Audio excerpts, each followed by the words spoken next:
Nous sommes réunis ce jour pour la présentation du schéma directeur pour le développement de l'alimentation en eau potable de la ville de Bujumbura à l'horizon 2030, afin de remettre à la Régie des eaux cette étude.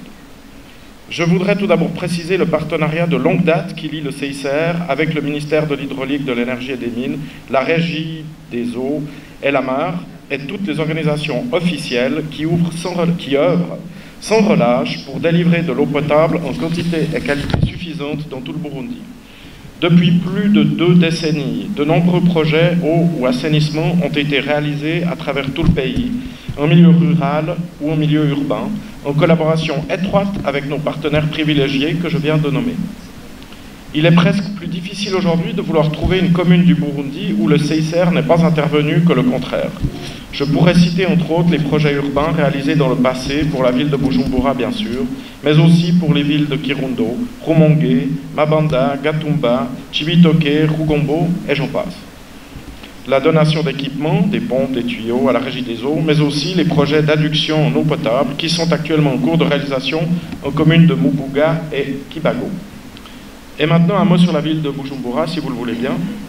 Le monde s'urbanise et le Burundi n'échappe pas à cette règle. Le dernier schéma directeur pour l'alimentation en eau potable de Bujumbura datait de 1981 et avait été mis à jour en 1997. Compte tenu de l'augmentation de plus en plus rapide de la population urbaine, il nous a paru, avec la Régie des eaux, indispensable de faire cette analyse de l'état existant du réseau et des infrastructures en eau potable de la ville et de formuler des propositions par ordre de priorité afin de guider les interventions. Trouver le budget pour la réalisation des travaux nécessaires reste bien sûr le problème principal. Nos partenaires de la Régie des eaux seront certainement d'accord pour dire que rester à la recherche de financement d'urgence pour compenser des pannes, des casses et des besoins supplémentaires qui n'ont pas été planifiés n'est bien sûr pas une solution sur le long terme. Bien souvent, il vaut mieux dépenser plus pour réaliser des travaux correspondant à un développement futur, plutôt que de réaliser des travaux à court terme qu'il faudra recommencer quelques années plus tard.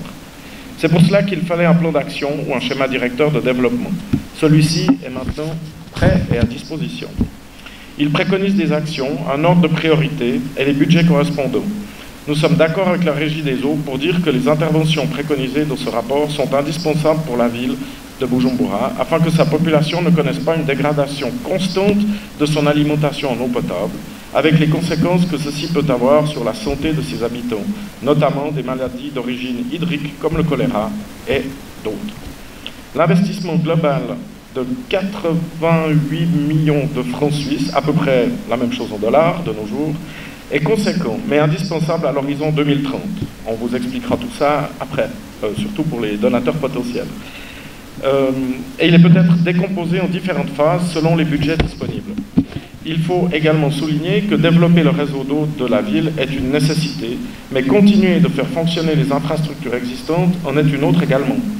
Pour cela, et comme indiqué dans la présentation que nous verrons tout à l'heure, la Régie des eaux a besoin de disposer d'un budget pour maintenir les installations existantes, changer des pompes et des conduites, et réorganiser la distribution de l'eau afin de mieux pouvoir l'exploiter et la gérer. Ce dernier point n'est pas à négliger. J'appelle donc tous nos partenaires et donateurs à soutenir la Régie des eaux dans sa démarche, car il est indispensable pour la ville de Bujumbura que la Régie des eaux puisse continuer de faire fonctionner les installations existantes et qu'elle puisse réaliser avant 2030 les travaux indiqués dans le rapport. Monsieur le directeur général de la Régie des eaux, même si ça se fera officiellement plus tard, j'ai le plaisir et l'honneur de vous remettre cette étude qui indique les démarches à suivre afin de continuer d'approvisionner en eau potable la population de Bujumbura sur le long terme. Je vous remercie.